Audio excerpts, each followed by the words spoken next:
हाँ जी स्टूडेंट्स, जो next topic अब हमने देखने हैं वो है advantages and disadvantages of friction. ठीक है। अब हमें पता है भी हर एक चीज़ के जहाँ पर एडवांटेजेस होते हैं, जहाँ पर कुछ ना कुछ फ़ायदे होते हैं, उसके साथ साथ ही हमारे पास लाजमी तौर पर उसके कोई ना कोई नुकसान भी होते हैं। तो आज हमने देखने भी फ्रिक्शन हमें कहाँ कहाँ पर इसकी ज़रूरत पड़ती है, कहाँ कहाँ पर ये हमारे लिए फ़ायदेमंद है और कहाँ पर इसका होना हमारे लिए नुकसानदेह। ठीक है। तो सबसे पहले हम इसके डिसएडवांटेजेस देखते हैं। डिसएडवांटेजेस में जो सबसे पहला है, ये हमने जिस तरह हम स्टार्ट में ही पढ़ा था भी, ये फ्रिक्शन क्या करती है, ये अपोज करती है मोशन को। कोई भी ऑब्जेक्ट अगर मूव कर रहा है तो उसको क्या करेगी, ये अपोज करती है। तो इसी तरह जो डिसएडवांटेजेस पहला है वो सबसे पहला यही है फ्रिक्शन का डिसएडवांटेजेस। तो ये क्या कर देती है, ये कोई भी ऑब्जेक्ट जो हाई स्पीड के साथ मूव कर रहे हैं उनकी मोशन को क्या करती है, ये अपोज करती है, और उनकी स्पीड को क्या करती है, ये लिमिट करती है। ठीक है। यानी इसका जो सबसे पहला हम डिसएडवांटेजेस देखते हैं वो ये क्या करती है, ये लिमिट्स द स्पीड। यानी लिमिट्स द स्पीड का मतलब क्या है, ये ऑब्जेक्ट्स की जो स्पीड है उसको लिमिटेड कर देती है, यानी उसको थोड़ा कर देती है, कम कर देती है। कैसे, यानी अगर हमने स्पीड के साथ कोई भी हाई स्पीड ऑब्जेक्ट्स हैं जो बहुत तेज़ी के साथ मूव करते हैं, तो जब वो तेज़ी के साथ मूव कर रहे हैं तो हमें पता है लाजमी तौर पर वहाँ पर दो तरह की फ्रिक्शन तो होगी। एक कौन सी फ्रिक्शन होती है, एक होती है रोड फ्रिक्शन, और जो सेकेंड वन होगी वो हमारे पास होगी एयर फ्रिक्शन कह लें, या फिर हम उसको एयर रेजिस्टेंस का नाम भी देते हैं। ठीक है। तो वहाँ पर फिर क्या हो जाएगा, इन दोनों की वजह से उनकी स्पीड के अंदर काफ़ी फ़र्क पड़ता है। अब रोड को हम यहाँ पे ले लेते हैं। रोड हमें पता है भी, अगर एक रोड है वो क्या है, एक अच्छा रोड है, यानी हम क्या देते हैं कारपेट रोड है, तो वो वहाँ पर जो उसका सरफेस होता है वो बड़ा स्मूथ सरफेस होता है। लेकिन अगर हमको एक ऑर्डिनरी सा रोड ले लेते हैं, फिर एक ऐसा रोड जो अभी अभी उसकी कंस्ट्रक्शन जारी है, तो वहाँ पर जो होता है वो रोड ऊबड़ खाबड़ होता है, वहाँ पर जो फ्रिक्शन की वैल्यू फिर क्या होगी, बहुत ज़्यादा होगी। तो उस वजह से फिर ऑब्जेक्ट की जो स्पीड है वो भी डेफिनेटली क्या हो जाती है, कम हो जाती है। यानी ये क्या है, मोशन का और फ्रिक्शन का दरअसल आप ये कह सकते हैं इनका इन्वर्स रिलेशन है। मोशन का और फ्रिक्शन का हम क्या लेते हैं, इन दोनों का आपस में इन्वर्स रिलेशन है। इधर से फ्रिक्शन हमारे पास जैसे ज़्यादा होगी तो उधर से जो मोशन है ऑब्जेक्ट की वो क्या होना स्टार्ट हो जाती है, वो कम होना स्टार्ट हो जाती है। और इसी वजह से हमारे पास बहुत ज़्यादा कह लें भी काफ़ी मकदार में जो हमारी एनर्जी होती है वो क्या होती है, ज़ाय हो जाती है। वो किस फॉर्म में ज़ाय होती है, वो हमारे पास साउंड इनकी फॉर्म में भी ज़ाया हो जाती है, और हीट की फॉर्म में भी हमारे पास एनर्जी क्या हो जाती है, ज़ाया हो जाती है। ठीक है। यानी हम अगर एक गाड़ी की बात करें तो हम इसको जो एनर्जी दे रहे हैं पेट्रोल की फॉर्म में, डीजल की फॉर्म में जब इसको दे रहे हैं, तो उसमें फिर उसकी जो काफ़ी ज़्यादा एनर्जी क्या होगी, एक तो हीट की फॉर्म में लॉस हो जाएगी। जब भी गाड़ियाँ जब हम ज़्यादा सफ़र करते हैं तो उसमें आप देखा होगा जो इंजन होता है वो भी उसका काफ़ी ज़्यादा गर्म हो जाता है, क्योंकि वो वर्क कर रहा होता है, वहाँ पर फ्रिक्शन होती है, तो उसकी कुछ ना कुछ एनर्जी हीट की फॉर्म में ब्लास्ट हो जाती है, और कुछ ना कुछ एनर्जी उसकी साउंड की फॉर्म में भी लॉस हो जाती है, ज़ाया हो जाती है। उसके बाद हम ये भी देखते हैं जो फ्रिक्शन है ये जो मशीनरी पार्ट्स हैं उसके ऊपर भी बहुत ज़्यादा इफ़ेक्ट करती है। यानी जो मशीनरी हमें पता है, अगर गाड़ी की बात करें तो उसके अंदर क्या पाई जाती है, मशीनरी है तो उसके कुछ ना कुछ पार्ट्स होते हैं, इससे वहाँ पर भी क्या पाई जाती है, फ्रिक्शन पाई जाती है। तो फिर वक्त के साथ साथ जो उस मशीनरी के जो पुर्जे हैं वो क्या हो जाते हैं, वो टूट फूट का शिकार हो जाते हैं। यानी टूट फूट का मतलब क्या होगा, 10 साल बाद 15 साल बाद जैसे जैसे टाइम गुजरता जाता है तो वो उनकी जो कैपेबिलिटी है वो काम करने की वो कम से कम हो जाती है, और फिर वो एट द एंड क्या हो जाता है, वो अगर हम कह रहे हैं तो वो टूट भी जाते हैं। तो इस तरीके से मशीनरी पार्ट्स के ऊपर भी जो फ्रिक्शन है वो बहुत ज़्यादा इफ़ेक्ट करती है। ठीक है। तो ये हम जो ऑर्डिनरी जो हमारे पास ज़्यादातर हम इसके डिसएडवांटेज देखते हैं वो ये है, मशीनरी पार्ट्स के ऊपर भी वो क्या करती है, इफ़ेक्ट करती है। ये कुछ डिसएडवांटेज थे। उसके बाद हम इसके कुछ एडवांटेजेस की बात कर लेते हैं भी, हमें कहाँ कहाँ ये इसके फ़ायदे हैं और कहाँ कहाँ ये जो फ्रिक्शन है वो हमारे लिए बहुत ज़्यादा मुफीद है। एडवांटेजेस में हम देखते हैं, जो सबसे पहला हम इसका एडवांटेज देखते हैं, जो फ्रिक्शन है वो हमें किस लिए चाहिए होती है, चलने के लिए, वॉक। यानी अगर हमने चलना है, पैदल चलना है, रोड के ऊपर चलना है, कहीं भी चलना है, तो उसके लिए हमें क्या चाहिए होता है, फ्रिक्शन चाहिए होता है। अब कैसे, अब यहाँ मैं दो सरफेस ले लेता हूँ, एक मैं एक सरफेस ले लेता हूँ भी, मैं कोई रफ सा सरफेस ले लेता हूँ, और एक उसके बरक्स में सरफेस ले लेता हूँ जो क्या है मार्बल फ्लोर है, और उसके ऊपर मैं गया तो उसके ऊपर मैंने पानी गिराया वो मार्बल फ्लोर के ऊपर। जब मैं उसके ऊपर पानी गिरा देता हूँ तो वहाँ पर हमें पता है वो मार्बल फ्लोर पहले ही बहुत स्मूथ होता है, जब पानी गिरा देंगे तो फिर उसकी स्मूथनेस और ज़्यादा बढ़ जाती है। तो फिर उस सरफेस के ऊपर, उस मार्बल फ्लोर के ऊपर हमारे लिए चलना क्या होता है, काफ़ी मुश्किल हो जाता है। अगर हम चलेंगे तो हमारे लिए ये खदशा हो भी लाजमी तौर पर हम क्या हो जाएंगे, गिर सकते हैं। ठीक है, तो अगर वहाँ पर डिज़ायरेबल फ्रिक्शन नहीं होगी चलने के लिए भी तो हम क्या हो जाएंगे, गिर जाएंगे। इसको हम पहले भी डिटेल में डिस्कस कर चुके हैं। ठीक है, ये चीज़ होती है। और दूसरी बात अगर हम इसके जो सेकंड वन हम इसका देखते हैं वो ये है भी राइट करने के लिए, यानी अगर हमने लिखना है तो लिखने के लिए भी हमें क्या चाहिए होती है, फ्रिक्शन चाहिए होती है। जिस तरह अगर मैं यही बात कर लूँ भी, अगर मैं कहता हूँ एक ऐसा सर्फेस मैंने लिया, ये सर्फेस क्या है बहुत ज़्यादा स्मूथ है, तो सर्फेस के बारे में जैसे इस पेन से लिखूंगा तो क्या होगा, वो मैं लिखने जाऊँगा तो वो मतलब अपने जो पेन होगा वो क्या हो जाएगा, वो डिस्प्लेस हो जाएगा एक जगह से दूसरी जगह, ऐसे ऐसे मुहैया अगर मैं इधर ऐसे लिखने लगा हूँ तो ऐसे चला जाएगा, वो कुछ ऐसे चला जाएगा। तो इस तरीके से वो अच्छे तरीके से पेन उस सरफेस के ऊपर नहीं लिख सकेगा।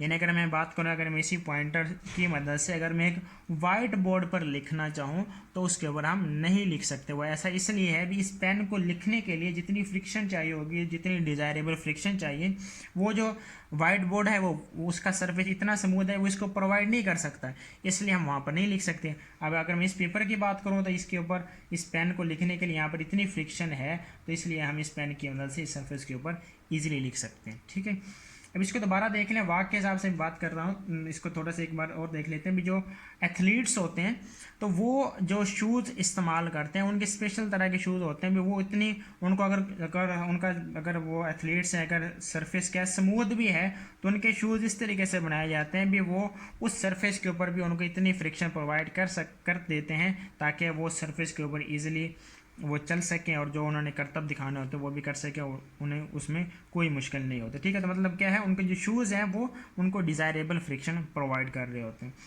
उसके बाद जो थर्ड वन हम देखते हैं बहुत इंपॉर्टेंट है, वो ये है भी एयर फ्रिक्शन हमें लाजमी चाहिए होती है। यानी एयर फ्रिक्शन किस लिए चाहिए, एयर फ्रिक्शन ये किस लिए चाहिए, ये फ्लाई करने के लिए चाहिए। ये वो वाली फ्रिक्शन नहीं है, अभी हमने देखा भी गाड़ी जा रही थी उसको मूव कर रही थी तो उसको फ्रिक्शन की वजह से उसकी स्पीड कम हो गया। ये दूसरे सेंस में हम ले रहे हैं भी फ्रिक्शन हमें किस लिए चाहिए, परिंदों को उड़ने के लिए, या फिर अगर हम एरोप्लेन्स की बात करें तो उनको भी हवा में फ्लाई करने के लिए, उड़ने के लिए क्या चाहिए होती है, फ्रिक्शन चाहिए। और वहाँ पर अगर एयर रेजिस्टेंस एयर फ्रिक्शन नहीं होगी तो फिर वो क्या कर सकते हैं, जो परिंदे हैं वो वहाँ पर नहीं उड़ सकेंगे हवा के अंदर। ठीक है, वैसा इसलिए भी जो एयर रेजिस्टेंस होती है वो दरअसल क्या करते हैं, उन्हें एक रिएक्शन के तौर पर वो उन्हें मतलब जो उनके वो पर होते हैं, जब वो ऐसे पर मार रहे होते हैं तो एक किस्म की जो एयर है वो क्या रिएक्शन उन्हें प्रोवाइड कर रही होती है, जिसकी वजह से वो फिर परिंदे इजीली हवा के अंदर फ्लाई कर सकते हैं। ठीक है, उसके बाद जो फोर्थ वन है भी, अगर हमने ये करना है उसको हम वाक के लिए ही क्या इसी सेंस में ले सकते हैं भी, अगर हमने किसी भी हिल के ऊपर यानी कोई पहाड़ी के अगर क्लाइंबिंग करनी है, हम आपने देखा होगा वो अक्सर पहाड़ियाँ होती हैं बहुत स्ट्रेट्स होते हैं, तिरछी होती हैं। ठीक है, तो उनके अगर हमने क्या करना है, क्लाइंबिंग करनी है पहाड़ियों के ऊपर, तो उसके लिए लाजमी तौर पर हमें बहुत ज़्यादा फ्रिक्शन चाहिए होगी। अगर फ्रिक्शन होगी तो ईज़िली फिर हम पहाड़ों के ऊपर जो हिल क्लाइंबिंग करते हैं उनके लिए ईजी होगा, अदरवाइज़ उनके लिए वो ईजी नहीं होगा। ठीक है, तो फॉर हिल क्लाइंबिंग के लिए भी हमें क्या चाहिए होती है, फ्रिक्शन लाजमी तौर पर चाहिए होती है।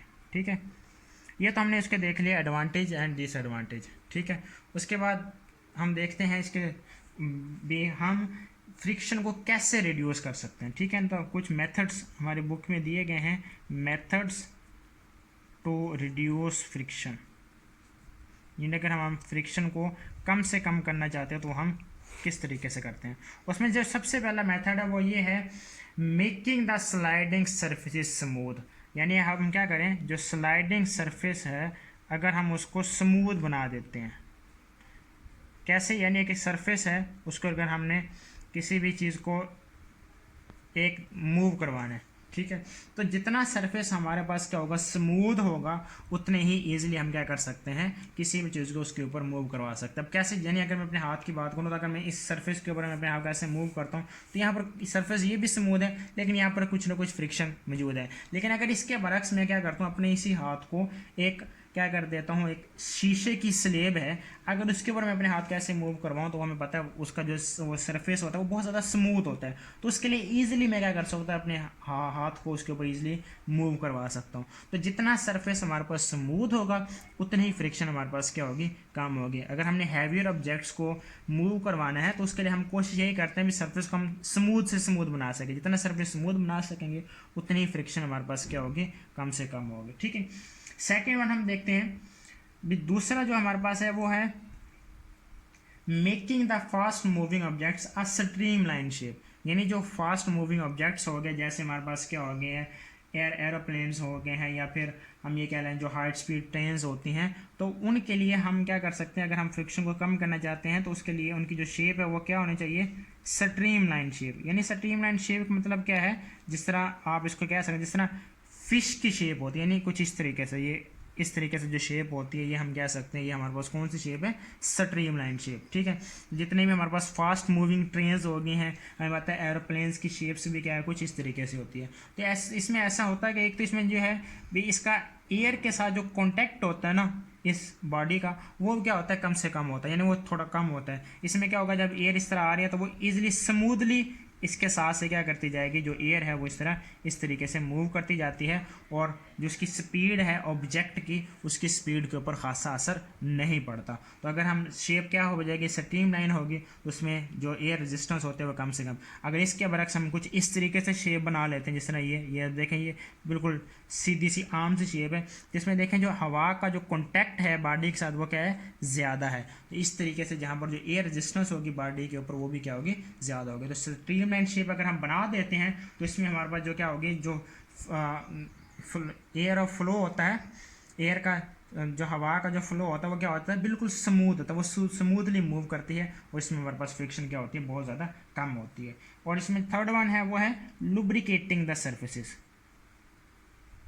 लुब्रिकेटिंग द सर्फेसिस, यानी लुब्रिकेटिंग मतलब क्या है भी, इसके लिए हमें ग्रीस को हम ले सकते हैं। वैसे लुब्रिकेट का मतलब होता है चिकनाई के, हम इसको मीनिंग में लेते हैं, लेकिन लुब्रिकेटिंग का मतलब क्या है, लुब्रिकेटिंग सर्फेसिस अगर हम क्या है, इसको मैं मशीनरी के सेंस में आपको ज़रा समझाऊंगा। यानी अगर हमारे पास जो बाइक होती है या गाड़ी होती है तो उसके अंदर हम क्या करते हैं, मोबिल ऑयल क्या हम इस्तेमाल करते हैं, मोबिल ऑयल्स। तो इसके लिए इसलिए किया जाता है ताकि वो जो उसके पुर्जे हैं मशीनरी के या गाड़ी का जो उसके अंदर पार्ट्स हैं मुख्तलिफ, तो वो उसके ऊपर हम ऑयल इसलिए इस्तेमाल करते हैं ताकि वहाँ पर वो ईजिली एक दूसरे के ऊपर क्या कर सकें, मूव कर सकें, और वहाँ पर फिर क्या होगा, फ्रिक्शन कम से कम होगी। इसलिए मुख्तलिफ पार्ट्स के अंदर हम क्या करते हैं, ग्रीस का इस्तेमाल करते हैं। ग्रीस का इस्तेमाल भी इसलिए किया जाता है ताकि फ्रिक्शन को हम क्या कर सकें, कम से कम। तो अगर हम कोई भी सरफेस अगर हम उसको लुब्रिकेट करें, उसको हम ग्रीस का इस्तेमाल कर लें, ऑयल का इस्तेमाल कर लेंगे, तो इससे बहुत हद तक जो फ्रिक्शन की वैल्यू है वो क्या हो जाती है, कम हो जाती है।